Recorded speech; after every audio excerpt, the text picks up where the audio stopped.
Damn these Biloxi blues. It happens every night, every night. And I ain't never met a riverboat dealer that could ever be a friend of mine. I have. Summer heat never treats me kind. It leaves trouble on my mind. So I'm bidding farewell, putting in my notice, and I'll see you at another time. Say. This highway does not know my name, and I don't care. No, I don't care. Not even kind of. Heading my way for another place, and I got 3 good tires and a spare. Right to the hook right here. Just a white line gypsy getting out of Mississippi with just enough gas to get there. Low budget live, not so live from the Low Budget Live Bar and Grill in beautiful southern Middle Tennessee. It's a cold old southern Middle Tennessee right now, but I hope all of you low-lifers are staying warm out there and you're doing well in this first week of the new year. And this is the podcast for Monday. Yes, we are back on a Monday, January the 8th. Hope I'm getting that right. Maybe I am, maybe I'm not. Yes, look at the phone. I'm recording on Sunday. Yes, tomorrow will be the 8th. This is the podcast for Monday, January the 8th, you bunch of low-lifers. And that was my song, Biloxi Blues. I know I say this and y'all think, some of y'all like, oh man, he's just saying this to say it. No, I still get comments every week. People want to know where they can find that. It's available on iTunes, Spotify, the YouTubes. You can listen to it all kind of places. And it's by me, Biloxi Blues. I appreciate that. Appreciate y'all. New year, same song indeed. I want to start this week's show. I just got to say a huge thank you. Last week was very, it's one of those put yourself out there weeks. I do that a lot here. And to know that so many thousands of people, watched it, and that so many reached out to me about my decision to leave TH Marine. And that includes low-lifers. That includes industry people that I know well, industry people that I don't know. There's been very, very little negativity. And you always are concerned, at least somewhat in the back of your mind, of, how something will be taken. Because I spoke the truth on a lot of things, and it's been fantastic, man. And whether that be current TH Marine employees, former TH Marine employees reaching out, customers of mine, it was just awesome. It's been a really awesome week. And I just want to thank y'all first and foremost, the low-lifers, because the comments, sharing your stories, man, I did the same thing and I did this and my life went this way, or the people saying, hey, man, I needed to hear that today. Awesome start to the year. So I greatly appreciate each and every one of you. And I took that momentum, that positivity train up to the Big Rock Show in Nashville, Big Tackle Distributor, and the folks from Eagle Claw Fishing. Shout out Ryan McCullough and Mike Jackson and crew for having me up, Drew McGill, for having me up there. The crew, they got me a badge. I got to take my son Charlie with me. Charlie. If you heard the Christmas story last week, you understand that. Charlie. I was going to leave him in Nashville, but he would just end up loving it too much, so I brought him back home. But we got to roam the show. I got to see so many friends and faces. Even saw stupid Gerald and little dumb Trey, LOB Trey. But saw a lot of friends, man, and it was a very good day walking around that show. Got to see so many. Got to see some low-lifers, and it was a good day. I like getting out, and there's going to be a lot of that this year. I'm going to be on the streets, going to be out there shaking hands and seeing the folks. So lots going on, lots of it was, to say your piece last week like I did, and then shut the book, close the book on that chapter at least in your life was something I needed to do, and it was by all signs that you get in life, it was definitely the right decision. So, and I knew that already, but we're moving forward, and I cannot wait. I sound like Iaconelli again. I cannot wait to share with all of you what I have going on and what I'm working on, but just a little longer, and then we're going to let the cat out of the bag. But man, it's very exciting right now around here. I can tell you that. Let's thank some sponsors and let's jump in. We got a lot to talk about today. We got a great guest lined up for this one. And yeah, let's thank the people that make this all happen, because as I have found out, they're the most important. I want to start by thanking Eagle Claw Fishing. Eagle Claw Fishing, you can get your trocars, you can get your laser sharps, but dude, if you're going pan fishing and you walk in Walmart, what are you going to see? Eagle Claw. Eagle Claw everywhere. Been in business for many, many moons. Absolute rock stars. They're great people, man. I've just worked with them for 10 years now. But Eagle Claw, if you're having a tough decision over hooks, get you some trocars. If you're out there bass fishing it up, if you're going bluegill fishing, get you some Eagle Claw. Get some old bronze Eagle Claws there. But I want to thank the people at Eagle Claw for always being in my corner. That's for sure. ProGuideBatteries.com is where you can find those beautiful Pro Guide batteries, the Pro Guide Lithiums, the Pro Guide AGMs. They're fantastic too. Maybe your budget doesn't fit. Maybe you were low budget like me. Maybe your budget doesn't fit lithium batteries. They have great AGMs as well. They're a little heavier than the lithiums. They don't charge back as fast, but I promise you, I ran those as trolling motor batteries as well, and cranking battery for many, many years and never had any issues. So you've got choices. They have the new lithium cranking batteries, the lithium trolling batteries. They're all on the website, ProGuideBatteries.com. And if you get on there, you can use the code LBL10 to save you money. LBL10 lets them know you're a low lifer and saves you money on some of the best batteries in the game. Folks have been in the battery business many, many years. ProGuideBatteries.com. Bait-works.com, bait-wrx.com. And again, some folks that are in my corner that I'm grateful to have once again for 2024 and beyond. Love the folks at Baitworks. And if you don't want it, don't order it, because it's going to show up. And unless you're like me and somebody steals it off the porch, it'll still be there. But I had a box of LOB jigs stolen during Christmas that we cannot find. They were showed to be scanned in, delivered here, and they have disappeared. I hope it was just a mistake, but starting to, the one porch I don't have a camera on supposedly is where they were left. So imagine that. But they will get you your goods. If you're trying to plan around a wife's trip, hey, I'll order them here. She'll be gone next week. Don't do that. They're liable to meet her coming up the driveway. Don't do that. Bait-works.com. Duncan-Tents, where you can find the online exclusive LOB jig. We are starting to get those in some dealerships. No, those are going into some tackle dealers around this year. Very exciting. But the LOB jig available online exclusively. Duncan-Tent saves you money on all of it. It's the time. It's cold. You're sitting around. Go buy you some tackle. Use Duncan-Tent. Bait-works.com. And last but not least, hang that imaginary banner. Express Boats. Another one of those companies that have been doing it for a very long time. A family-owned and operated business. And I could not be more proud to be with them yet again. Anxiously awaiting my new ride. Going to try to go get it this week or next week. All the pieces and parts are in for my new X21 LE with the 250 Yamaha show. Fastest hole shot in the game. You got that C-deck bow to stern, man. That EVA foam flooring is the juice. I love it. I don't know why we have carpet in bass boats. Carpet ticks me off. But 96-inch beam, more tackle storage than you can shake a stick at.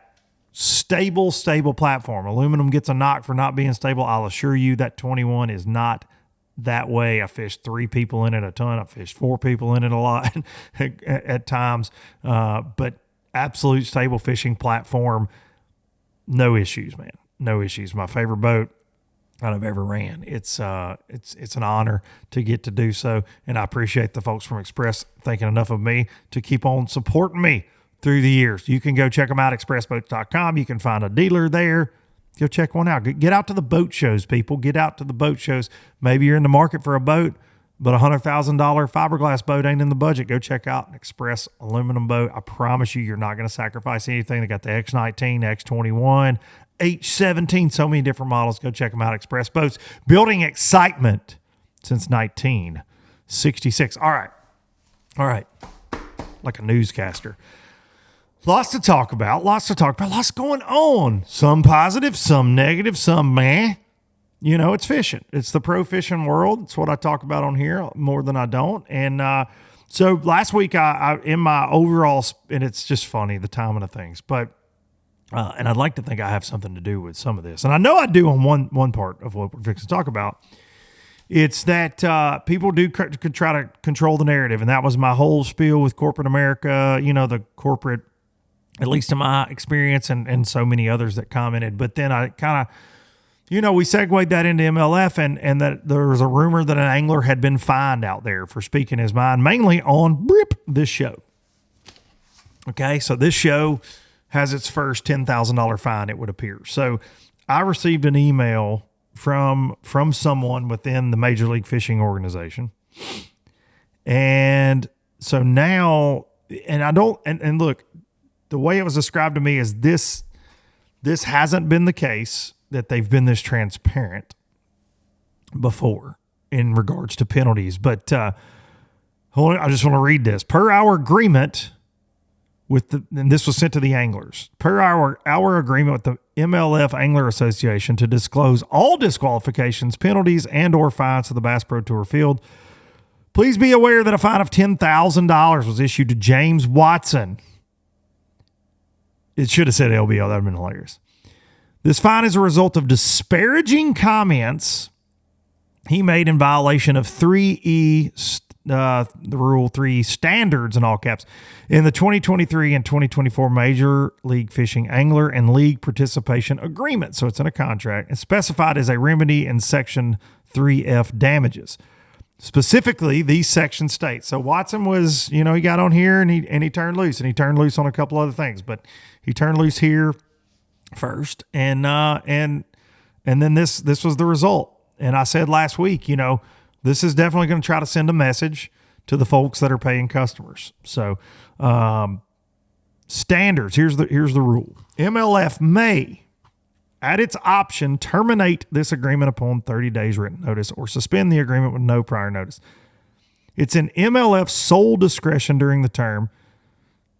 Angler takes any action other than legal action or arbitration arising out of this agreement, or makes or authorizes statements deemed by MLF to be in derogatory of MLF or its products or sponsors, and such actions or statements become public during the term. Any of the acts described above will be deemed a material breach of the agreement, and MLF will take all commercially reasonable efforts to evaluate the situation. So if you talk bad about a sponsor, you got a Poulan weed eater or whatever. It's Toro. They're Toro. You got that Toro weed eater. I think they got that. I don't know. And your Toro goes out and you're like, damn, it's Toro. You're like, they could find you. The thing is it's like one of those fictitious things. Like, how do you decide what the penalty is? So $10,000 is harsh, right? And I think that's like, hey, bud, obviously it's like swinging at a cloud a little bit. They just decide, well, it's $10,000 because that's a lot of money. It's going to scare some folks. Keep them. I ain't going to listen. You're a guy that can barely pay your entry fees. I ain't going to say anything. That's my opinion. And find me if you don't like my opinion. A lot of people do like my opinion, though. A lot of your anglers like my opinion. I'd say 80% of them, 85% of them. Talked to several of them this week about this. And so damages. If an angler breaches any material obligations under this agreement, MLF has the right to revoke the angler's privileges to compete in MLF events and the right to levy fines against the angler in the sole discretion of MLF. But there's not like it's up to this amount in fines. This is all just, and I do think it's very much in line with what we see in pro sports, where how do you decide? I mean, they may have wording that says if you cuss out an official or if you do this on social media, it's this amount of fine. There are a lot of problems I see with this. Obviously, I talked about it last week, but it says James has agreed to pay the fine and will continue to compete as a Bass Pro Tour angler. This information is confidential and intended for Bass Pro Tour anglers only. It was not confidential because I got it multiple times, as a matter of fact. I got it multiple times. So here's it's the same as last week, man. And I don't want to just beat on MLF all the time. Here's my problem with that.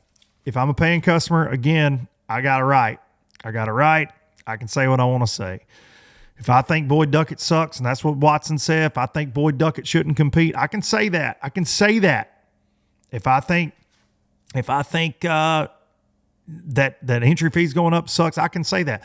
I understand why you try to protect yourself. Look, I'm involved in the NPFL. I'm involved in a league that people can talk about. You want to wear your heart on your sleeve. I understand you want to stop negativity at times, or you do need to get that message out there, right? But when it's just written on the wall and like you wrote it, like the more you try to control the narrative, the actual truth comes out most of the time. And I think they are very much victim to that. They're very much victim to that. And I think that the more you try to go, look over there, we're perfect, that your true colors show. And I think, man, the anglers fishing, they know the truth. There's a small group of them that don't care either way. And I understand that. I talked to one of those guys this week. I get it. They just want to go fishing. They want to stay out of the drama. But I think for the overall, and who knows where all this is headed, but for the overall, I think you got to be transparent. You can't tell me it's an angler driven league and then a guy can't speak up. Right. And I think James is a repeat offender because he's that dude.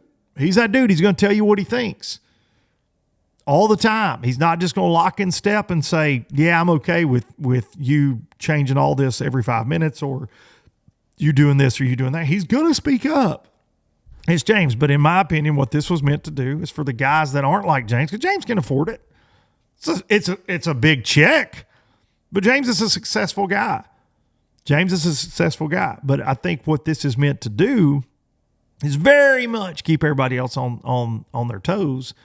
And I think it's going to make for a lot of boring podcasts, but I think it's going to, just like that, dude, multiple people sent me that because they're pissed.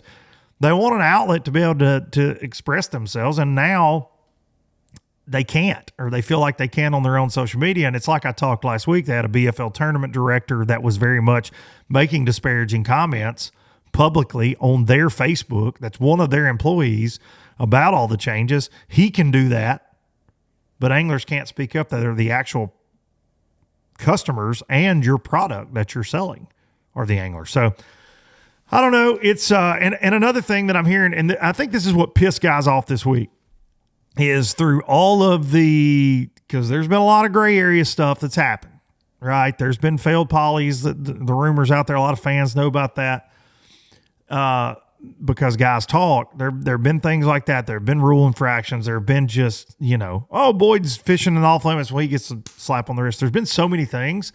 And this is really one of the first times that they've been like, we just wanted to inform everybody what's going on, because they don't inform anybody of anything. Sometimes things happen and nobody's been informed on anything other than maybe 4 or 5. And then the rest of the group's like, what? And that certainly has happened. So I think that's why there are frustrations on that. And look, man, people want to be able to talk. They want to be able to speak up, especially if they're paying you $40,000 or however much, paying you thousands of dollars. So you can go sell sponsorships that those said anglers fish your league. I don't know, man. I don't know. And look, I think if they made it 100 boats, they'd have 100 boats. If they made it 20 boats, they'd have 20 boats. I don't think it's going anywhere. I think that these decisions are being made for certain reasons on lower in the fields, obviously, and different things. But, there's still some sharp people over there. They just make really dumb decisions sometimes. Very dumb decisions. But moving on from that, man, that's just, y'all let me know what you think. I know you will in the comments. But that is very much news. And again, for me, and I've told James this multiple times, like, I just wouldn't fish it. I wouldn't fish it. I told him that this week. When I heard this news, I called him, and, it's bull crap. I wouldn't fish. I wouldn't give them my money. I wouldn't fish a BFL. I wouldn't fish a Toyota. Even though I love a lot of folks in that organization, I wouldn't give them my money, man. I just wouldn't. But James is going to, because that's his platform, and that's fine. But I just wouldn't. I wouldn't be one of those guys. I couldn't do it. I couldn't do it. Obviously, y'all know me. I'm gonna do what I'm gonna do. And transparency is king. But moving on, big news for the National Professional Fishing League, which I'm a part of, proud to be a part of. We announced our field. It's our biggest field yet. They were trying to get to 130 this year, and they ended up a 127 And I think in this climate, this economic climate, that's pretty damn stout. So 127 on the roster, and man, I've had a lot of. I just was on the edge of talking about it last week, and I had a lot of things I want to get off my chest, obviously.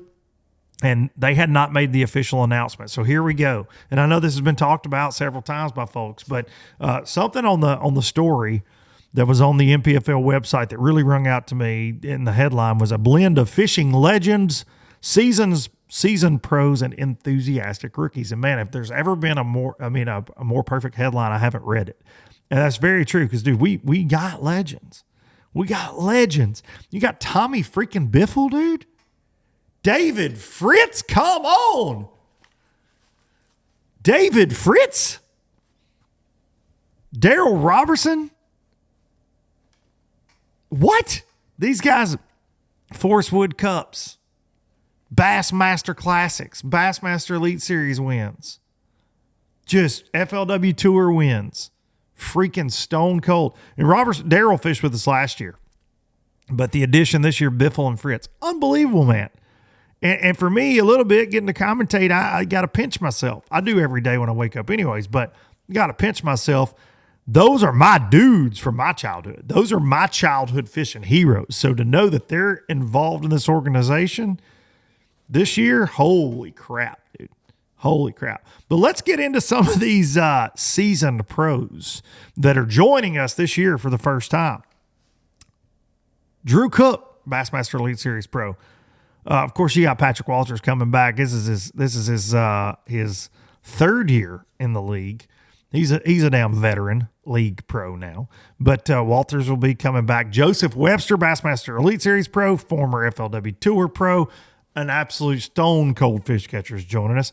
How about Bassmaster Elite Series Angler of the Year, current reigning Angler of the Year, Kyle Welcher, joining us. That was a last minute ad. Former Bassmaster Elite Series Pro and former FLW Tour Pro J. Todd Tucker joining the party. We got, and this one could be a legend for me, just like Patty Walt. Patty Walt will go down being a legend. John Cox. Cox Watch. Back to the NPFL. Cox Watch. John Cox, he's a legend in my book. John Cox, former FLW Tour Pro. Now, some of y'all out there may not know, but this dude is a veteran tournament angler, very successful tournament angler, very successful in the fishing industry in many forms and fashions. Jason Miniger joining us. Pete Pines, former Bassmaster Pro, former FLW Tour Pro. That old Ross Barnett bass catcher himself, Pete Pines, joining us. David Williams, Bassmaster Elite Series Pro, FLW Tour champ. He's won a bunch of crap. Go look it up. David Williams.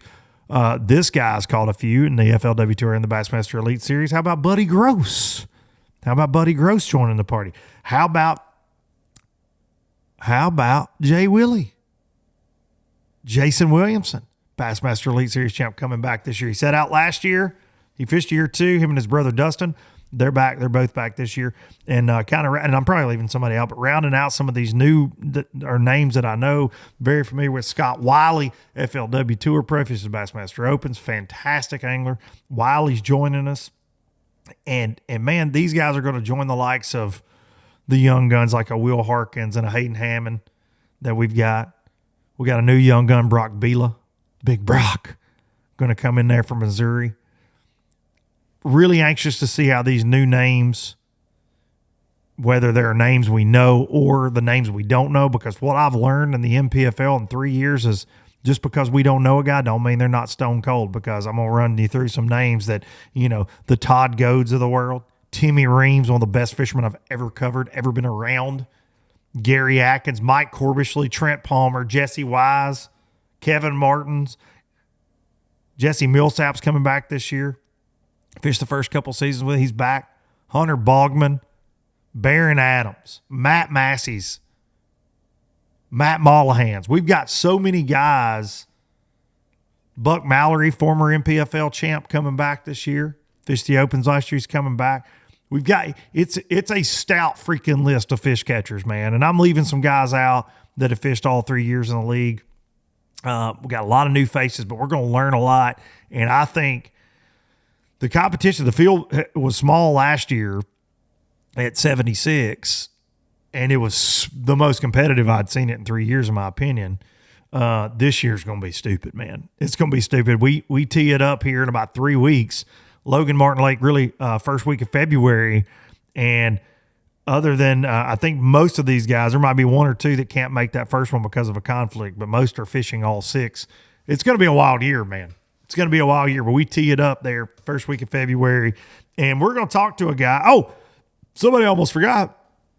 Matt McBee, Tater Hog himself, Mr. Tater Hog Swim Baits. Shout out Tater. He's coming to get a dose. That list, go look at it. It's at tnpfl.com. Go check it out. It's man, I couldn't be more proud to see those names. It's a vote of confidence in what we're doing. And I think it's going to be a damn good year. And I'm ready I'm chomping at the bit. I got my first Alabama Bass Trail coming up in a couple weeks, man. And it's on Logan Martin as well. So man, I'm going to be ready for some coverage on Logan Martin. I'm going to know every rock on that place after spending some time there. So cannot wait to get things rolling, baby. Cannot wait. All right. Our guest today, I left off of that list, but he's very much on it. He has almost $1 million. I'm going to say he's won over $1 million bass fishing when you add it all up. But just on the MLF side of things, FLW, started his career on that side, been there pretty much. He's fished some opens as well. But he's won just shy of $1 million over there. I'd say he's over $1 million. He is very outspoken. He is somebody that I have had on many times that I respect. I consider him a friend. He's a good dude, and he's a great dad, a great husband. He's a fantastic freaking bass fisherman. We're going to talk to him right now about him joining the NPFL. Ladies and gentlemen, Zack Birge. All right, as promised, here he is. One of my favorite guests. I've had him on many times. One of my favorite folks in the fishing industry, Zack Birge. BPT pro, former FLW Tour pro. He's fished the Opens. He's been everywhere, but he's coming to the NPFL this year. When I saw that name pop up on the list, I was grinning ear to ear. So welcome back to LBL and to the NPFL. I appreciate it. Yeah, I'm excited. I've talked about it for, a couple of years. I tried to fish, and, we've had a lot of conflicts with scheduling and things like that. And unfortunately, I didn't make heavy hitters, this upcoming year. So that took one conflict away, and I'm just going to have to miss the very first one, and I'll be able to make 5 out of 6 events. So, I'm excited. I'm ready. I'm excited to just show up and, fish with some fresh faces and, a lot less stress. Well, there's some fresh faces, and there's some faces that have been around a minute that are fishing with us this year, man. You got everything from A to Z. I haven't talked the roster on here until this week, just because I've been hearing rumors and I've seen a list, as it's been going along. But man, the finalized list was crazy to see, and no pressure. But there was a guy last year that only fished 5 of 6 events, and he finished like 3rd Angler of the Year, and he won 2. So no pressure at all. Yeah, no pressure. That, I saw what he did, and I was thinking, man, hell, there's a chance I can, still make championship even if I miss one. So that's kind of my goal. I knew I was going to have to miss the one, so I've already, I'm fighting from behind. So. So you won't be at Logan, you won't be at the kickoff, but you'll be at the rest of them. Then that's correct. Good. Yep. Are you guys fishing that same week, BPT? And is that Toledo Bend week? That same week? Yeah, we're Toledo Bend. That's correct. Are you looking forward to starting that early? That's pretty damn early in the year, I feel like. Same with NPFL. It's an early start. Yeah, I kind of am. At the end of the year, I'm ready. I'm done. I'm ready to hunt. Like, if I've had a mediocre year, I'm ready to wrap it up. I've got hunting on my mind. I've got this whole other business that I try to run during the off season, and, I try to make this successful as I can for guys coming out here shooting ducks and geese. And I look forward to that. If we've had a great year, I kind of like to drag it out a little bit and, I had a mediocre year last year, so we've had a great off season. I've got no complaints about it for the weather and stuff that we've had. But I'm ready. I got my boat dialed in. It's getting wrapped in a few days, so I'm ready to go. I'm getting antsy every day. I'm getting a little more and more fired up. Well, there's no doubt those ducks out there, and I say this to you every time I talk to you, I think forever since I've known you, but those ducks are ready for your season to start. I feel like they get tired of that out Yeah. there. The duck population in Oklahoma will grow when you get back on tour. You get to rolling around the country. They'll definitely be less stressed out. That's for sure.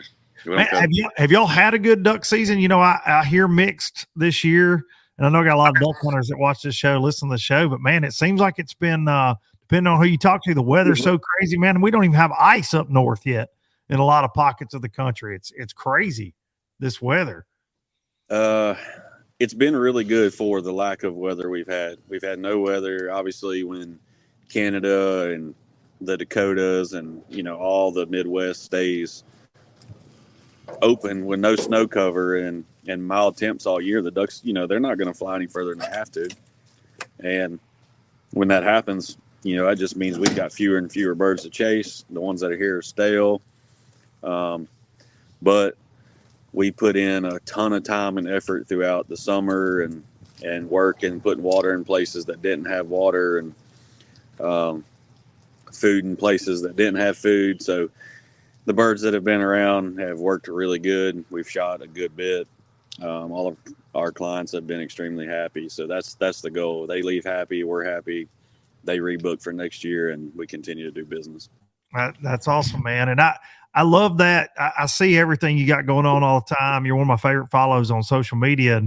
And man, I wanted you to speak to that. And I think we've talked about this on the show before, but man, I see you out there running heavy equipment and all the things you get yourself into, and you're guiding for ducks and you're doing these things because I think you're a very smart guy.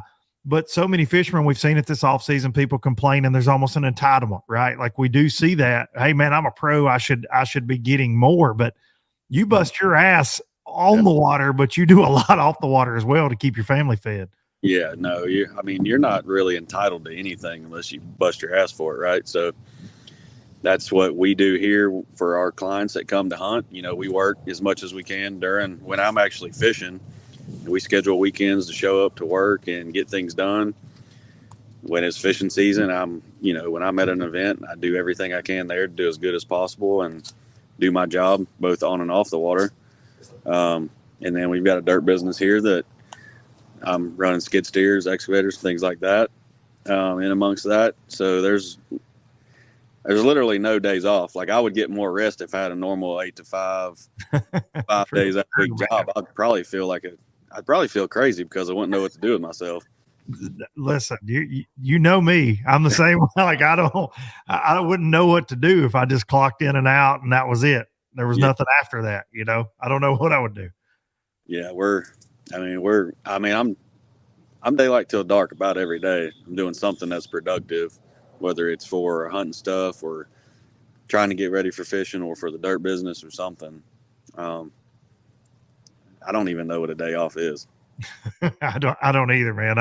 I just, I tried to take a little bit of time around Christmas and it's hard. I find myself up at midnight on the computer or doing something. I mean, I can't help myself, man. It's just how I'm built. And you're very much the same way. There's no doubt about it. And like you said, you're not entitled to any damn thing.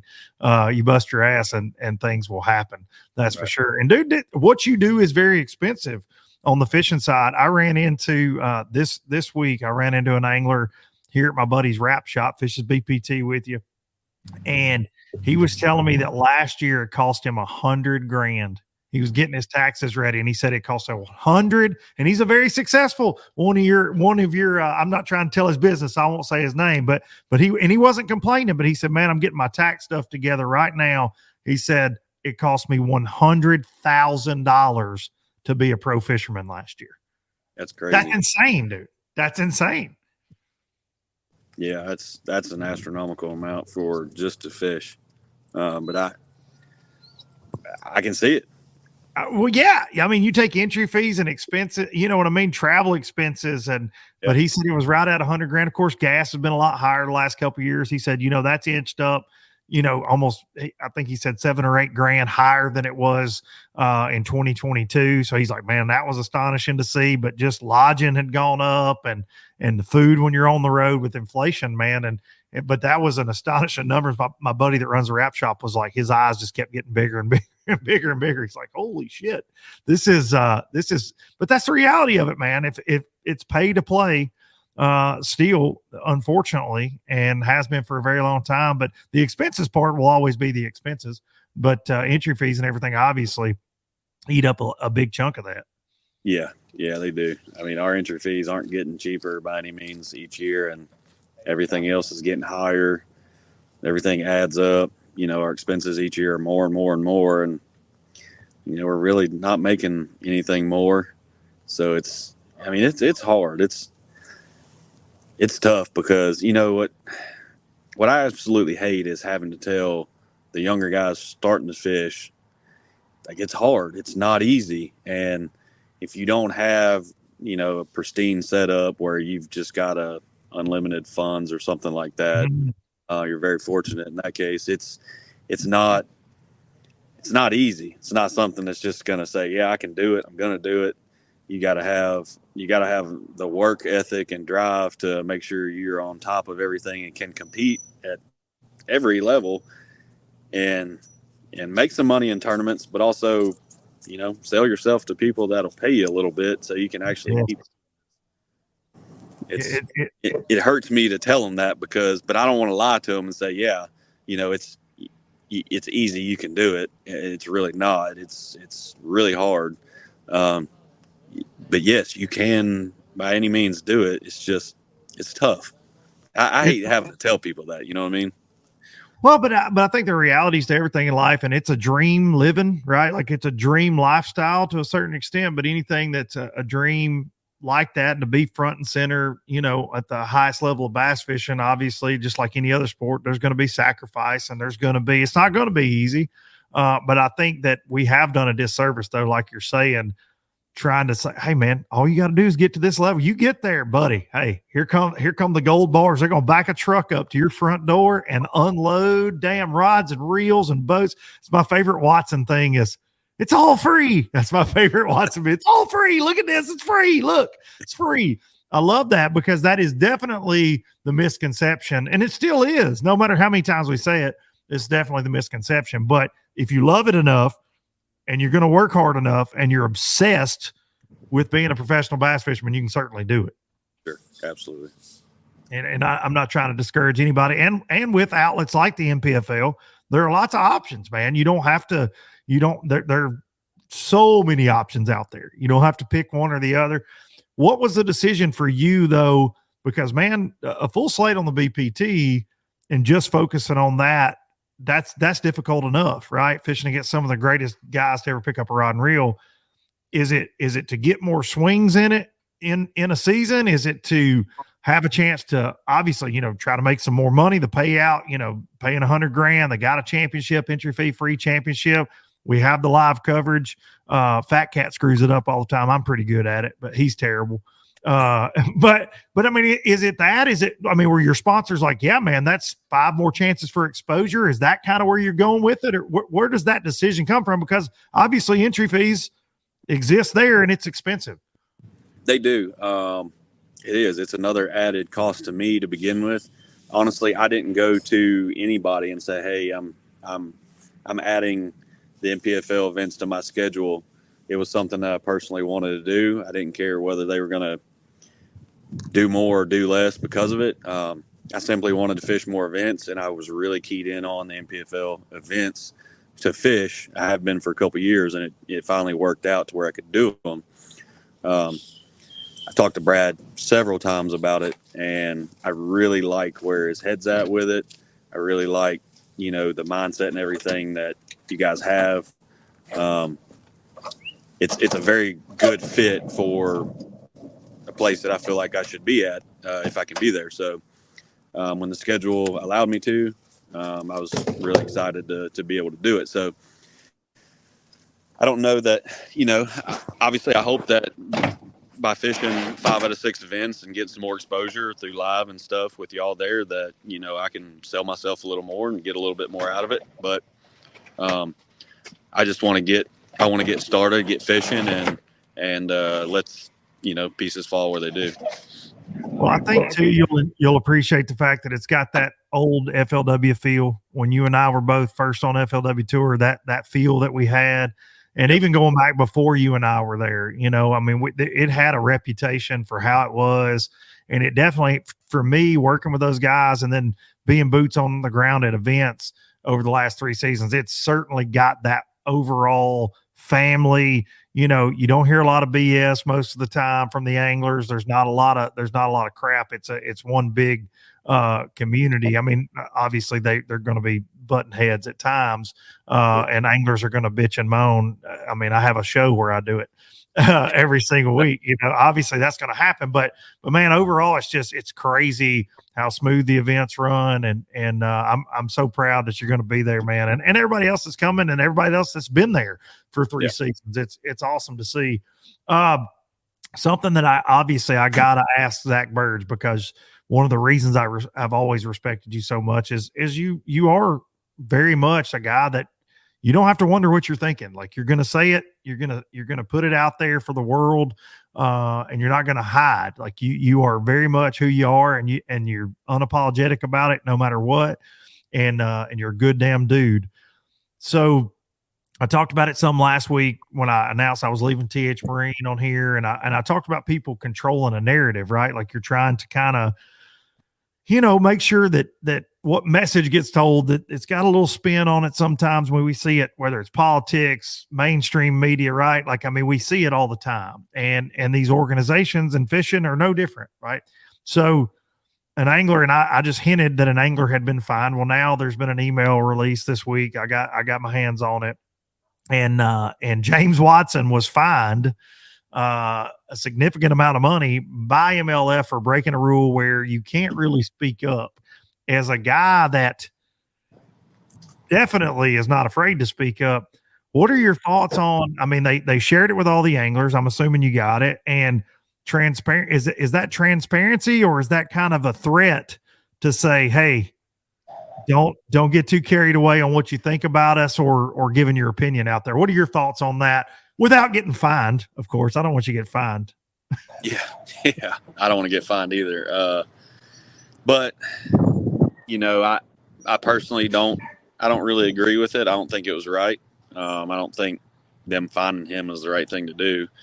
And James is James. That's how he always is. He's very similar to how I am. I would have done the same thing. I would have said the exact thing he said. I just don't. I don't really know. I don't really know what their goal is by doing that. Because there's a lot of situations. There's a lot of things there's a lot of polygraphs that have been failed over years that nobody's done anything about. Right? There wasn't an email about those, right? You know what I mean? Yeah. The league knows about them. The guys know about them. It's nothing new. It's not like it's something that nobody knows about. Hell, the general public knows about it for the most part. But nothing was done to them. They weren't fined. They weren't sent emails out about, hey, so-and-so has been fined, $10,000 or whatever for doing this or doing that and failing polygraphs multiple times. So, from that perspective, I don't think that's right to do to James by any means. And if I were James, I'd be really upset about it. And I'd fight it. I wouldn't pay $10,000 for that, honestly. But everybody's a little different. Everybody's going to do their own thing. And, I don't know. It's frustrating for me. And like I said, that's part of the reason I want to go fish something that's like the old, FLW days. Yeah. Honestly, I took it for granted back then because I didn't know any different. I was young. I was rookie. I was just starting. Looking back on it, I was like, golly, man, it was so nice back in, 15 to 18 or whatever it was, first 3 or 4 years of my career. I was like, man, I didn't realize it. And I would have liked to have been able to fish years before that, if I'd had the opportunity. So now moving forward, I'm trying to put myself in the best position where my mindset is right. I don't get worked up over things, because a couple years I've had it to where I've gotten more and more worked up over things, and it's been just going to a meeting or leaving a meeting. I've been mad before an event, and you know, things that are supposed to be decided on by anglers, just you get thrown a rule change or something here and there. It's like, well, hell, I didn't get to vote on that, or I didn't get a say in that. But I get worked up over it, and if I said something about it, it didn't matter. We weren't changing nothing because of it. So I got to the point where it's like, I don't really give a shit what they do. I just show up, I fish, I catch my fish, do as good as I could, collect my check, and I go to the house, right? So that's kind of where I'm at right now. I just want to show up, catch my fish, make as much money as I can, please the companies that I work for, and come home to my family that I love being around, and doing things at home that I enjoy doing, and I do with a smile on my face. So if that takes fishing more events in different places, where I'm excited to do it and happy to do it, where I feel like people have the same mindset, I don't know where I'll be in 4 or 5 years. I really don't. But I don't know. You think that with all the chaos and stuff that's going on and the way things have been, people bitching about, not getting paid enough, or not, entitlement this, entitlement that. And you think you'd just be happy to fish somewhere, and you think the companies would just kind of lay low and try to please the anglers and keep them happy and move forward without stirring the pot more than they have to, right? Yeah, you would certainly think so. Yeah. But I think at that point that, like, those kind of things, I think just go right over their head. They don't see that. And there's more guys that worked up. I mean, I talk to people quite a bit, and everybody that I talk to seems to be pretty worked up about stuff. But then we get an email that so-and-so's been fined $10,000, and, that's going to make somebody mad about it, because, they I'm sure watched the podcast and listened to what Watson said, and I'm sure they feel very like-minded. Yeah. So when he's been fined about it, they're not going to be happy about it. I'm not happy that he got fined. Well, and I think there's been so much smoke sometimes with all the organizations. I ain't just trying to pick on them. There's been smoke with all the organizations on transparency when somebody gets caught cheating, somebody gets caught doing something, right? Even if it's on camera. And you and I had this conversation last year, and there's damn sure not an update that goes out. It doesn't seem to be to all the anglers. So I think it's weird when I got that email. It's strange to me that it's like, oh, we're just going to let you know about this. Let's let everybody know about this deal. And it's odd, because I do feel like, and I said it last week, and I won't just go down the rabbit hole again, but it is that controlling the narrative. I feel like there are lots of guys, and I know you're a successful dude, but at the same time, you don't want to hand them $10,000 just because you got on Low Budget Live and said, yeah, I didn't think that change was good. Yeah. And then all of a sudden they've got this jurisdiction where they can go, yeah, Zach, well, you owe us 10 grand because you said you didn't like where we were headed. Well, shit, man, that sucks. Like, Yeah. you're a damn paying customer. If they were paying you 300 grand a year, you're still entitled to your opinion. Don't get me wrong, but it'd be a different story at that point. I've got entry fees to pay. That's right. That's right. It goes back to cutting the field from 80 to 65 or 50 or whatever their goal is. By eliminating all those people too, you're eliminating paying customers. Like, you're taking all that money right off the top, right? So if money's a factor, if money's a problem, and we're worried about losing money here, losing money there, why are we taking 15, 25, 30 guys away that are paying customers? So you're losing that much more money right off the bat, right? Mm-hmm.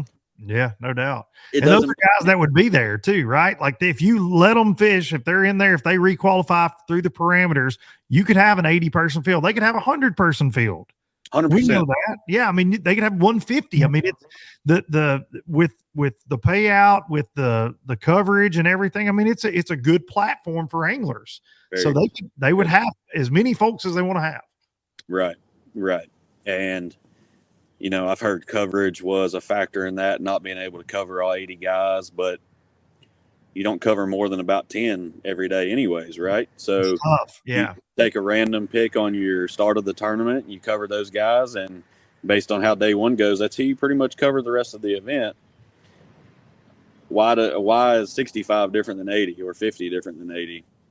So you eliminate, those guys, all that money coming in for entry fees. That doesn't add up to me. You don't have to be the smartest person in the world to figure that out. Yeah. By no means the smartest person in the world, but I can see between the lines. That's not the reason behind it, but Well, and two, like going back to the Watson thing with the podcast and him speaking out and you saying other anglers saw that and probably were like-minded. This right here, this little device, when we did that podcast, and dude, that was more James than it was me, right? I mean, it was his, I was providing him, we were having a conversation, two friends having a conversation, like-minded friends about certain things, but this thing melted. Okay. And I'm not talking about with fans that are speculating about this or that, but with industry, people that I know, whether it's sponsors, whether it's folks that work for boat factories, whether it's BPT pros, man, I heard from so many people.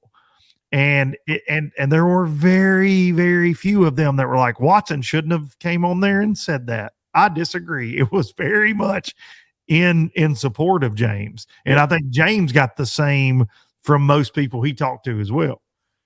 Oh, 100%. I talked to him for a good long time about it. And he was, he's pretty upset about it. It's not upset like he was mad about it. Oh yeah. And, I get it. I 100% get it. Yeah, it's certainly it's a shame, man. It's a shame that it's all here, and I see it's funny in the last few weeks, guys that have kind of been in the controversy, and they get talked about on podcasts or videos or whatever. They're all about we got to stop the negativity. Well, and I hear tournament organizations say that, and I'm like, well, stop putting gas on the damn fire. People will stop talking and stating what's actually happening if you'll just stop acting like an asshole. Like the email we got, the email we just got. Like, why even send it out? Why? I mean, if you want to bring it up in a meeting where it's not blasted to everybody that's got an MLF address, right? Yeah, that's right. Yeah, I mean, and the funny thing for me is no matter how many times they find people or whatever happens, like I end up with most things like that just because people are pissed off and they feel like they can't speak up. Even before the fine started, I get it from numerous people. Anytime anything happens, like I get that stuff because guys are like, hey, you should probably talk about this because this is BS and you're the voice. That kind of thing. And I appreciate that people think that of me, but it's certainly it's funny because they're like, well, we'll stop this. We'll stop these guys from talking. Well, you probably won't. Like it is what it is. And I do want to say, Zach, I'm not trying to drag you into my bad graces here that I keep with people, but I'm going to print that email, and I am definitely putting it in the bar and grill because it's the first time. Now I got my job threatened over this podcast and things back in the day, but it's the first $10,000 fine for LBL. So that's a little, I'm sorry. James has got it, right? He can cover it. Okay. That's that. But that's a little thing of pride for me, dude. I'm going to have it right here. I'm going to hang it right here over my shoulder. Good spot for it. It is a perfect spot, man. I was trying to sell it to a sponsor. Screw that. MLF $10,000 fine right there. Roll with it. Or a law. I was hoping. I shouldn't say hoping, but back last year during all the crazy you follow lawyer drama, I was like, dude, I'm going to get like a letter from an attorney. That's going to go right there. Nah, never happened. Never got one from that guy. I never got one. I got Facebook messages from him, but I never got anything official. And he threatened to sue me via Facebook, but I'm like, well, damn, if you're a lawyer, let's go. Oh, that's just like him to threaten stuff. Yeah, it was very disappointing. And put him on the wall. Yeah, I know. I've got all kind of memorabilia out here and stuff fans have sent me over the years. But man, I'm very proud of that. Proud of that fact. Well, regardless of that, dude, I think you your mindset, and just knowing you as long as I have now, you talked about this last fall, and I appreciate you being so open, but that you were very much tunnel vision, and you were trying not to get as fired up about things. And I can tell just from texting back and forth and having conversations with you, you definitely have. You're not letting it get in your head near as much as it could. That's for sure. Yeah, I a couple of years ago, I was fired up about stuff. 2 years ago specifically, and last year I got a lot better about it. And now I'm at the point where, you know, I've got so much other stuff going on around me right now with other businesses and the hunting stuff. Like I enjoy the hunting stuff so much. And it's, you know, it's a, don't get me wrong, it's a shitload of work, but Yeah. it's Oh yeah. fun. Like it is fun. I enjoy it. I love seeing smiles on customers' faces. You know, when I get to take pictures of them holding up their ducks and they're all smiling and, you know, talking about the whole day, it's that goes so far with me. I don't get that a lot when I'm fishing, other than when I catch a good bag or, you know, I'm, you know, at the end of a good day, I'm happy about it. But I still deal with chaos throughout that stuff, right? Oh yeah. So I've tried to take my mind off a lot of the fishing stress that's involved with the stuff we're going through, and put a lot of effort towards other things. And at the same time, you know, I'm not by any means letting up as far as the fishing side goes or doing my job there. It's just, Oh man. Yeah. I'm not getting worked up about the small things. I'm not sitting here stewing at night over dumb stuff. I'm simply, when I go do my job for fishing, I make sure everything's done. You know, all my contracts are fulfilled, and I show up, I fish, I work my ass off. When I'm done, I'm done. I go home, I do the next thing on my priority list, which is dirt work, or, you know, plant for next season, or do dirt work there, pump water or something. It's always something that I need to get done. And there for a time, I was stewing over stuff for way too long, and it was getting to me a lot. I was pretty salty to be around, and that's just not how I normally am. So I've tried to do better and get away from that stuff, and just really not sweat the small stuff. Well, and I think that comes with growing up too. You're getting older. You got a great family. You got a support system behind you that's amazing. And dude, because I knew you before kids and everything, and like, man, I see those posts with you and the kids, and it's awesome to see, man. That's the coolest thing about this industry is the relationships. And for me, it's just I'm so damn happy for y'all and so many others, man, to watch y'all grow in this sport, become who you've become, but also become these family men, and it's just really, really refreshing to see. Yeah, I appreciate that. That's the way I am now too. I enjoy coming home to the kids and seeing smiles on their faces, and that means so much more to me than the dumb shit we deal with. the drama. And honestly, man, with pro fishing the way it's gotten in the last few years, it's going to change. It's like the weather. If you don't like it, just hang on a few more minutes. There's just going to be some other thing that we're going to talk about next week. I feel like, which I'm certainly a guy that's benefited from it, right? Because I'm not afraid to dive off into it, but it's really astonishing sometimes when you look back and go, holy crap, the last 4 years have been freaking insane, man. Hey, the industry needed a low budget live. Oh, I don't know if some of the industry thinks, I don't know if they agree with you. Some of it won't agree with me, but the majority will. Yeah, well, I appreciate that, buddy. It's always a good time. I was at the Big Rock show for a few hours this past week, and it's always awesome to walk around, and I had a badge on from a buddy of mine at Eagle Claw, and this guy from Big Rock came by as soon as I walked in the door, and he goes, "You're not that guy. I'm a lowlifer." And I said, yeah. Like, right when I walked in the door, and it was just fun, man, getting to talk to everybody, and you know, after making the announcement, the support that this industry has shown me after the announcement of leaving TH, and just all the supporters of the show and all my dear friends in the fishing world, man. It was it's been a good last couple of weeks, man. It's and so 2024 and beyond is going to be a good damn time, ain't no doubt. And I know it'll be the same for you. Real quick, where can folks find you? I know we're winding down duck season, but where can folks find information to book you guys for next season? And also just send me the weekend that we're going next year. Well, you can just show up and roll anytime you want to. I've been asked that question a lot. It seems like the last week, and I've told everybody the same thing. Normally we would open our books up around March to book the following year, and we're not going to do that this coming year. The customers that we've had this year have already spoken for their dates. Wow. Everything for next season's already pre-booked. So we're not taking on any new customers, which I wish there was more time, right? So I could take more people. I wish I could do more for customers that want to come and want to enjoy this. At the same time, we've got really great customers that love being here. They're super fun to be around. They have a blast. And, if they want to rebook the next year, they want an extra weekend. They've been with us since the start, actually, because this will be our second year.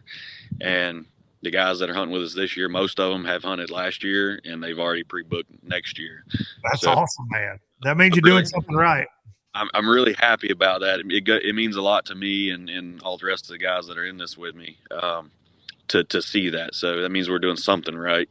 And no doubt. I want to keep that going. I think what you're doing right is all those green heads I see hanging from those daggum straps, son. Y'all are filling up them straps. We've been fortunate. We've had for the circumstances that have been presented to us this year, we've had a really good year. So I'd love to. I can't wait to see it on a good year, a really good year. Well, I'm happy for you on that, man. And so all you low-lifers listening, you're not going duck hunting with Zack. I am. You're not invited. It's very clear. He's booked up for next year. I'm going to try to slide in there. And as long as I don't bring my calls, he might let me go. Anytime. Nobody wants me on the duck call. Nobody. If we do, what I've been telling, if we do have an opening that pops up, it'll be posted on social media on either my page or somebody's. But it'll get around if something happens to show up. But right now, everything's pre-booked for the whole season. That's awesome, man. Well, congrats on that. And, dude, I hate we're not going to see you at Logan Martin, but it's going to be a hell of a year with NPFL. And I can't wait, man, to see how this year plays out. I hope it's your best one yet. And thanks for once again being the dude that comes on here and is open-minded and also speaks his mind. I appreciate you, man. Yeah, man. I enjoyed it. Thank you, dude. Thanks. All right. That's all she wrote with Mr. Birge himself. Love that one, man. Short and sweet. Never afraid to give you his opinions whatsoever. And if he gets fined, we may have to start a GoFundMe for he and I for legal fees and for for getting fined. Things are wild. But super pumped to have Zack on the NPFL, though, and all the other anglers. And, I be getting ready to watch, y'all. Be getting ready to watch. There's going to be a lot of bass fishing to watch. Don't really have a lot of conflicts this year with other trails. It's going to be a big year. It's going to be a fun year. And I know you low-lifers will be along for the ride. Appreciate each and every one of y'all. Lots to come. Just trust me on that. Going to be making a lot of announcements in the coming weeks. Going to take you out with Biloxi Blues. And I'll see y'all next week. See you. I never could make it last. Spanish moss and Civil War ghosts, well, I'm gonna leave them in the past. Any direction, Lord, I'll be fine. It don't matter east or west. North, south, wherever the wind blows, I'm leaving those burdens at rest. This highway, it does not know my name, and I don't care, no, I don't care. Heading my way for another place, and I got 3 good tires and a spare.